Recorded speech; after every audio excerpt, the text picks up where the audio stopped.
उसका जीवन कच्ची मिट्टी हर सांचे में वो ढलती है। हो उसका जीवन कच्ची मिट्टी हर सांचे में वो ढलती है। देती है जग को जियारा, खुद बाती बन जलती है। अपनों के नाम वो कर जाती है।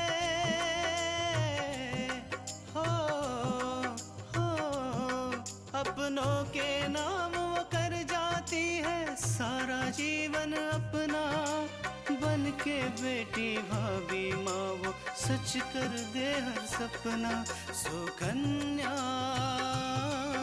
सुकन्या सुकन्या हमारी बेटियाँ। कल हमारे बीच जरा सी लड़ाई क्या हो गई? तुम तो बुरा ही मान गई। अरे हम सहेली नहीं, बहन है बहन। कैसे तुमने सोच लिया कि मैं अपने खिलाफ तुम्हारे हाथ कोई सबूत इतनी आसानी से लगने देती? तुम्हें पता है, तुम्हें आवाज लगाने से पहले ही मैंने बिंदिया का नंबर अपने फोन से डिलीट कर दिया। आपने यहाँ फोन क्यों किया है माँ? हमने आपसे कहा था ना कि हमें आपसे बात नहीं करनी है, लेकिन हमें लगता है कि आपको हमारी बात समझ में नहीं आती। अम्मा जी, खिचड़ी कैसी बनी है? ठीक है, पेट तो भर जाए, भूखा न रहे के पड़ी।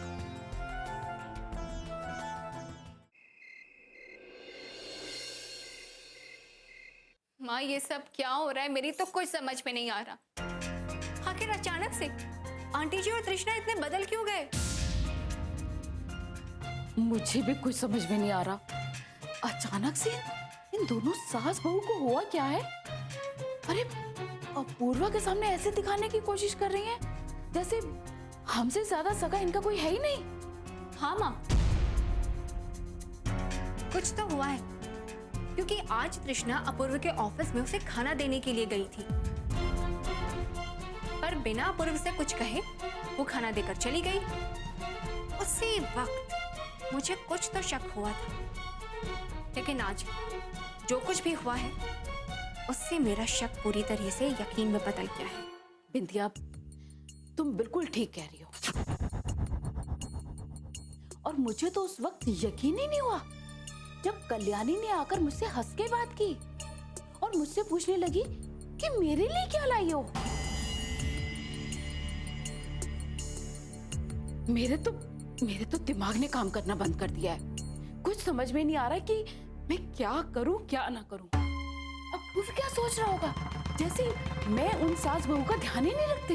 हाँ माँ, आंटी जी ने बहुत चालाकी से अपूर्व को ये तक पता नहीं लगने दिया कि कल रात आपके और आंटी जी के बीच कितनी बड़ी बहस हुई। और ना ही ये बात पता लगने दी कि तुम अपूर्व से प्यार करती हो और अपूर्व को तृष्णा से अलग करना चाहती हो। यही बात तो मुझे घड़ी घड़ी परेशान कर रही है माँ, कि आखिर ऐसा क्या हुआ होगा जिस वजह से तृष्णा और आंटी जी ऐसे तरह तरह से चाली चल रही हैं। बिंदिया, तुम मान या ना मान, इन दोनों सास बहू में कोई ना कोई खिचड़ी तो जरूर पक रही है, और इस बात का पता हमें जल्द से जल्द लगाना होगा। नहीं तो हम दोनों माँ बेटी का बोरिया बिस्तर बहुत जल्द इस घर से और ऑफिस से बाहर फेंकवा दिया जाएगा। और हमारे पास तो कोई जगह भी नहीं है जहां जाकर हम लोग रह सकें। नहीं माँ, मैं तृष्णा को इतनी आसानी से जीतने नहीं दूंगी। बहुत मुश्किल से मैंने अपूर्व और तृष्णा के बीच में इतनी बड़ी दीवार खड़ी की है, और ये दीवार मैं इतनी आसानी से तो टूटने नहीं दूंगी। तृष्णा चाहे कुछ भी कर ले, लेकिन अपूर्व सिर्फ मेरा है, सिर्फ मेरा। बिल्कुल सही। जब अपूर्व तृष्णा के साथ खुश नहीं है तो तृष्णा को कोई हक नहीं बनता कि वो अपूर्व के साथ जबरदस्ती रहे। लेकिन जो भी तुमने करना है जल्द से जल्द करो, क्योंकि मुझे कल्याणी पर बिल्कुल भरोसा नहीं है।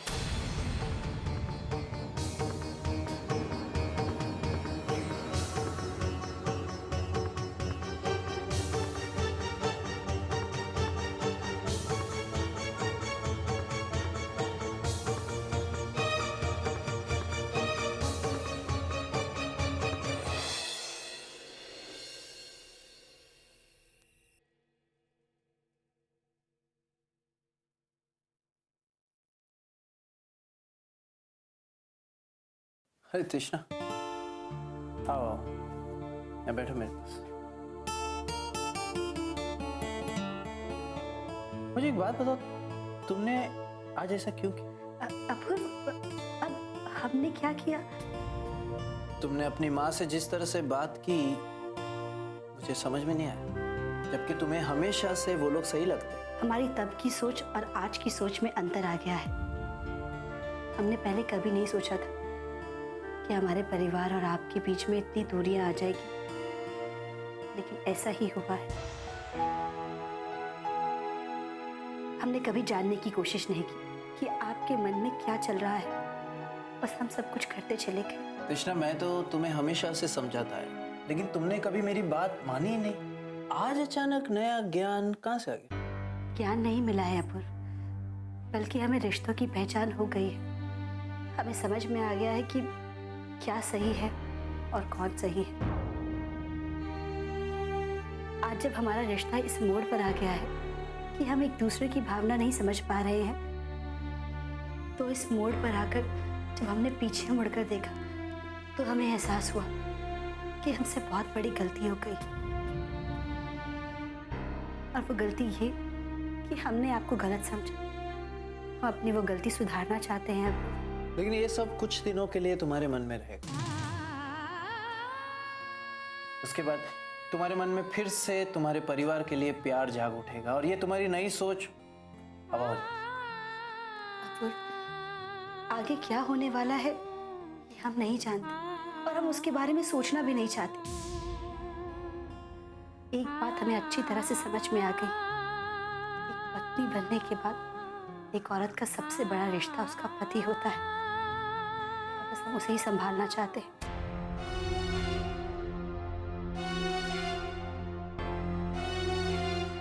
चलो अच्छा है, तुम्हें समझ में तो आ गया है, देर से ही सही लेकिन समझ में तो आया।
सुकन्या हमारी बेटियां,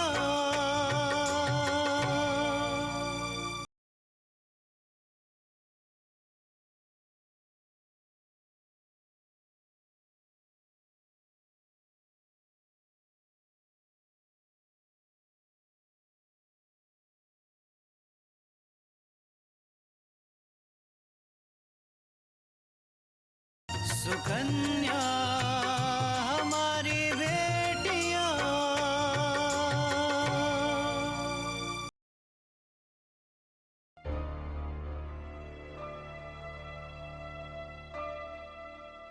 आकांक्षा, आप आ गए? हाँ, वो कुछ ज़रूरी काम में फंस गया था इसलिए देर हो गई। तुम अभी तक सोई नहीं? रात काफ़ी हो चुकी है। नहीं, मैं आपका इंतज़ार कर रही थी। आपको कल बाहर जाना है ना? हाँ, वो ज़रूरी काम है, उसके लिए जा रहा हूँ। वही ज़मीन खाली करवाने के काम से ना? विराज, मैं मानती हूँ कि आपको आपके बाबूजी इस काम में लेकर आए थे और बाद में आपने भी इस काम को अपना लिया।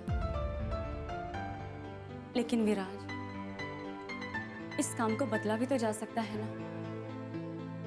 क्या ऐसा नहीं हो सकता कि आप कोई और काम करें? मेरा मतलब है कि आप इस काम के बदले कोई बिजनेस या फिर कुछ और भी तो शुरू कर सकते हैं ना? आकाशा, मैं भी चाहता हूँ कि मैं ये काम नहीं करूँ, और तुम्हारे बताने के बाद मैंने इस बारे में काफ़ी सोचा, समझा, और इस नतीजे पे निकला कि इस काम में सिर्फ दो ही चीज़ें मिलती हैं, एक तो लोगों की बद्दुआएं और दूसरी मारपीट। इस काम को करने से ना ही मन को सुकून मिलता है, ना ही दिल की शांति। लेकिन आकांक्षा, मैं इस काम को अभी नहीं छोड़ सकता हूँ, मुझे थोड़ा समय चाहिए। लेकिन क्यों विराज? जिस काम को करने के लिए आपका मन ही ना माने, उस काम को छोड़ने के लिए आपको समय क्यों चाहिए? आकांक्षा, अभी घर के हालात जिस तरह के हैं, उन हालातों में इस काम को छोड़ना है कि बाबूजी को और नाराज करना। बाबूजी और दादी दोनों तुम पे पहले ही नाराज हैं। उन्होंने तुम्हें इस घर की बहू ऐसे स्वीकार नहीं किया है, और अगर इस हालात में उनसे पूछने जाऊंगा कि बाबूजी मैं ये काम छोड़ना चाहता हूँ, तो उन्हें यही लगेगा कि ये काम छोड़ने के लिए मुझे तुमने कहा है, और मेरे लाख समझाने पे भी वो नहीं समझेंगे। उन्हें लगेगा कि तुम्हारी कोई चाल है, और इससे कुछ नहीं होगा, वो सिर्फ तुम पे और ज्यादा गुस्सा करेंगे, बस। माना कि वो मुझसे नाराज हो जाएंगे, लेकिन इससे कम से कम तुम तो सही दिशा चुन सकते हो ना। और इससे ज्यादा खुशी की बात मेरे लिए और क्या हो सकती है कि तुम ये काम छोड़ दो। आकांक्षा, पहले घर के हालात ठीक हो जाएं, विशाल इस काम को अच्छे से संभाल ले, उसके बाद मैं जाके बाबूजी से कहूँगा कि मुझे घर नहीं छोड़ना है, बल्कि इस काम से अलग होना है। आकांक्षा, मुझे पूरी उम्मीद है उनसे, मेरी बात को समझेंगे और मुझे इस काम से अलग रखेंगे। अच्छा विराज, मैं आपसे कुछ पूछूं? हाँ, कहो आकांक्षा। बात यह है कि मैं अपना काम फिर से शुरू करना चाहती हूँ।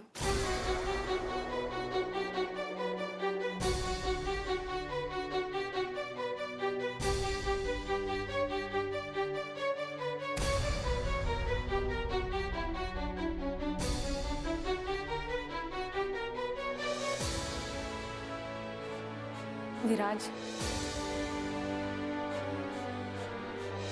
मैं आपको यकीन दिलाती हूँ कि मेरे काम करने से इस घर की जिम्मेदारियों पर कोई असर नहीं पड़ेगा। मैं हमेशा इस बात का ख्याल रखूंगी कि मैं इस घर की बहू हूँ।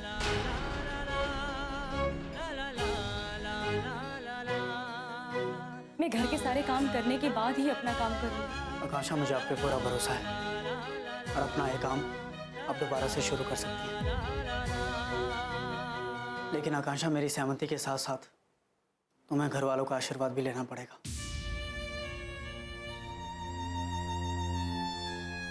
मुझे नहीं लगता है कि बाबूजी या दादी मुझे इस काम को शुरू करने की इजाजत देंगे, लेकिन मैं विराज को ये कैसे समझाऊं? और मुझे पूरी उम्मीद है कि इस काम के लिए मेरे घर वाले तुम्हें जरूर अनुमति देंगे।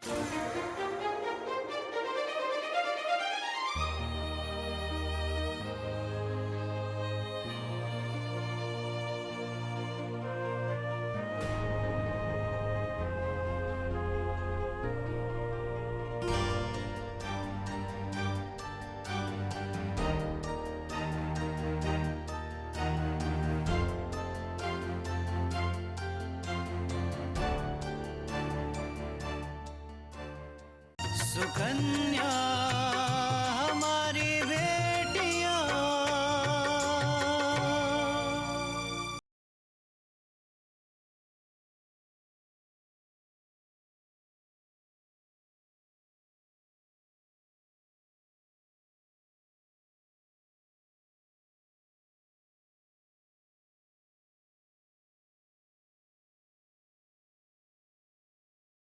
सुकन्या हमारी बेटियां,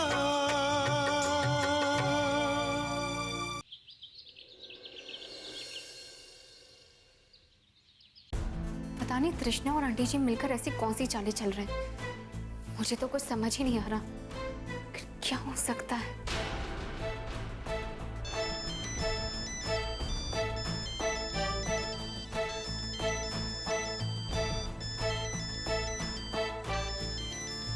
पूजा? हेलो? हाँ पूजा, कैसी हो? बिल्कुल ठीक नहीं हो बिंदिया, इसीलिए तो तुम्हें फ़ोन किया, तुमसे बात करने के लिए। मुझे लगा कि तुमसे बात करूंगी तो मन थोड़ा हल्का हो जाए। क्यों? अब क्या हो गया? पूछो मत, बहुत बड़ी धमाल हो गई है। तुम्हें पता है बिंदिया, जब मैं तुमसे बात कर रही थी और खीर वाली बात बता रही थी तो वो सारी बात आकांक्षा ने सुन ली। क्या? पूजा, ये क्या कह रही हो तुम? इतना ही नहीं, वो तो ये सारी बात बताने बाबूजी और दादी के पास जा रही थी। तो अचानक मेरा दिमाग काम किया और मैंने एक ऐसी चाल चली कि उसकी बात उसी पर भारी पड़ गई। बाबूजी, दादी,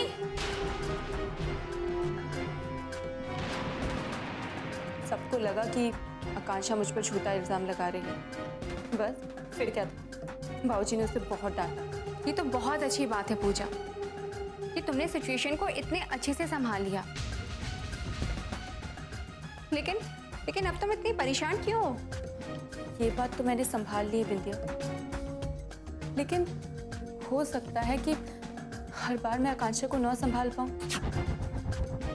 मुझे लगता है कि ये आकांक्षा मेरा इस घर में जीना हराम कर देगी। पहले उस घर में उसकी बहन तृष्णा और अब इस घर में ये। सच बोलूं बिंदिया, मैं हर वक्त बस यही सोचती रहती हूँ कि कैसे छुटकारा पाऊं इस आकांक्षा से। पूजा, मैं इसमें तुम्हारी थोड़ी मदद कर सकती हूँ, हाँ, लेकिन आकांक्षा से पीछा छुड़ाने में नहीं, बल्कि उसे परेशान करने में। वो कैसे बिंदिया? पूजा, दरअसल यहाँ पर भी कुछ अच्छे हालात नहीं हैं। पता नहीं तृष्णा और आंटी जी ऐसे मिलकर कौन सी चालें चल रही हैं, जिससे अपूर्व को अब ये लगने लगा है कि तृष्णा वही कर रही है जो वो चाहते हैं। क्या? ऐसा क्या कर दिया तृष्णा भाभी ने? क्या बताऊं पूजा, तृष्णा ने अपने मम्मी पापा को फोन करके ये कह दिया है कि अपूर्व जो कुछ भी कर रहे हैं, जो कुछ भी सोच रहे हैं, वो सब सही है, इसलिए आज के बाद उन्हें फोन ना करें। पूजा, मुझे तो लगने लगा है कि ये सब सुनकर के कहीं अपूर्व तृष्णा के लिए थोड़े बदल से गए हैं। वो मुझसे पहले से अच्छी तरह से बात करने लगे हैं। अगर ऐसी बात है बिंदिया तो जरूर इसके पीछे माँ का दिमाग ही होगा, क्योंकि तृष्णा भाभी के पास इतना दिमाग नहीं है। ऐसा प्लान तो माँ ही बना सकती है। लेकिन बिंदिया, अगर ये सब कुछ रोका नहीं गया ना और ऐसे सब कुछ होता रहा तो अपूर्व भैया और तृष्णा भाभी के बीच जो दूरियां आई थी वो ज्यादा देर तक नहीं रहेंगी। नहीं पूजा, मैं तृष्णा और अपूर्व को कभी पास नहीं आने दूंगी। सुकन्या हमारी बेटियां,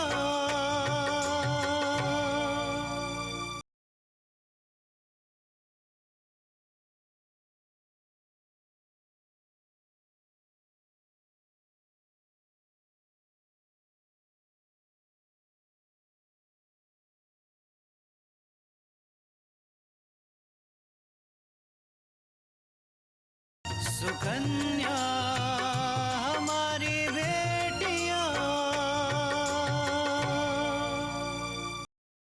नहीं पूजा, मैं तृष्णा और अपूर्व को कभी पास नहीं आने दूंगी, क्योंकि मैं अपूर्व को बता दूंगी कि कैसे आकांक्षा ने तुम्हारे ऊपर झूठा आरोप लगाया और कैसे उसने तुम्हें सबके सामने बेइज्जत करने की कोशिश की। फिर क्या, अपूर्व को तृष्णा के ऊपर बहुत गुस्सा आएगा और उनके बीच दूरी बढ़ जाएगी, क्योंकि तृष्णा भाभी कभी इस बात को मानेगी नहीं, और अगर तृष्णा भाभी इस बात को नहीं मानेगी तो अपूर्व भैया जरूर उनसे नाराज हो जाएंगे, है ना? हाँ पूजा, इस तरह से एक तीर से दो शिकार होंगे। एक तो तृष्णा और अपूर्व के बीच दूरियां बढ़ेंगी और दूसरी तरफ आकांक्षा को जब ये पता चलेगा कि तृष्णा के साथ क्या कुछ हुआ है तो उसे तृष्णा के लिए बहुत दुख होगा और फिर वो तुम्हें कभी परेशान करने की सोचेगी भी नहीं। वाह बिंदिया, तुम्हारा दिमाग तो कंप्यूटर से भी ज्यादा तेज चलता है। वो तो है पूजा। अच्छा अब मैं फोन रखती हूँ, तो अपना ख्याल रखना। ठीक है, बाय बाय।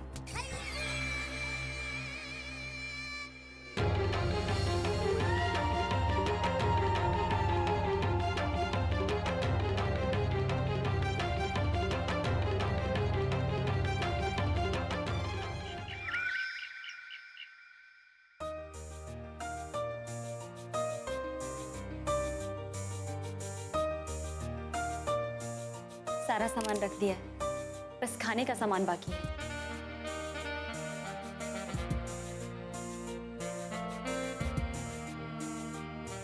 आकांक्षा कहीं जा रही हो क्या? मैं नहीं जा रही हूँ, आप जा रहे हैं। तो फिर ये बैग वगैरह किसके लिए? आपके लिए। अरे आकांक्षा, मुझे बैग वगैरह की कोई जरूरत नहीं पड़ती। क्या करूंगा इसको ले जाकर? आप पहले क्या करते थे और क्या नहीं करते थे, मुझे ये जानने की कोई जरूरत नहीं है। लेकिन हाँ, अब आप क्या करेंगे मेरी जिम्मेदारी है। आकांक्षा, हो सकता है कि मैं कल ही वापस आ जाऊं, तो बैग वगैरह ले जाना बेफालतू होगा।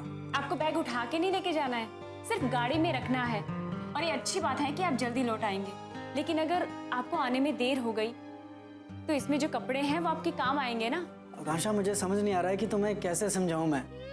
आपको मुझे कुछ भी समझाने की जरूरत नहीं, आप ये बैग लेके जा रहे हैं बस।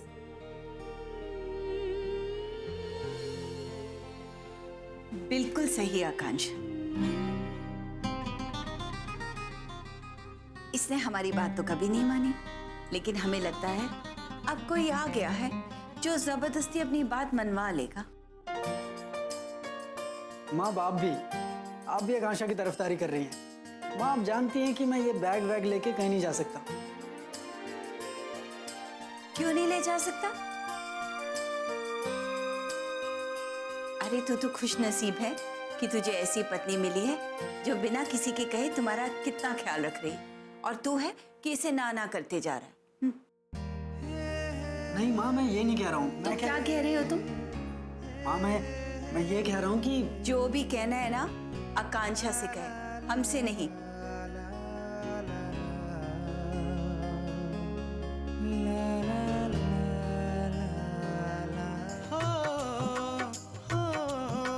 अपनों के नाम वो कर जाती है सारा जीवन अपना, बन के बेटी भाभी माँ वो सच कर दे हर सपना। सुकन्या सुकन्या सुकन्या